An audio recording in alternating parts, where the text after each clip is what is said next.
স্থানটি আমি বলে দিচ্ছি আবারও, এটি হচ্ছে বৃহত্তর সাবেক গুলদি তাফসির ময়দান, যেটা পেকুয়া উপজেলা তথা কক্সবাজার জেলায় পড়ে। যারা দূর দূরান্ত থেকে আসবেন তাদের জন্য আমি লোকেশনগুলো বলে দিচ্ছি। যারা চট্টগ্রাম হয়ে আসবেন ঢাকা থেকে, তারা কর্ণফুলী টানেল দিয়ে, চট্টগ্রাম আসার আগে কর্ণফুলী টানেল দিয়ে সরাসরি বাঁশখালী রোড দিয়ে চলে আসবেন।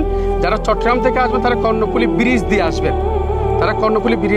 আসবেন, বাঁশখালী হয়ে। আর যারা ঢাকার বাহির থেকে আসবেন তারা ফৌজদার হাটের পরে বঙ্গবন্ধু টানেল ছিল, যেটা এখন কর্ণফুলী টানেল হিসেবে পরিচিত, তো ওই টানেল দিয়ে আপনারা ভিতর দিয়ে বাঁশখালী রুট হয়ে চলে আসবেন। আর যারা কক্সবাজার থেকে আসবেন তারা ইনানির আগে পেকুয়া নতুন রাস্তার মাথা, বিশাল রাস্তা, যেহেতু আমাদের সাবমেরিনের ঘাঁটি পেকুয়াতে, যার ফলে বিশাল রাস্তা, এই রাস্তা দিয়ে আপনারা চলে আসবেন। মাহফিল আসতে সর্বোচ্চ 15 মিনিট লাগবে। তো আমরা প্রশাসনিক সর্বোচ্চ সহযোগিতা আলহামদুলিল্লাহ আমরা পাচ্ছি।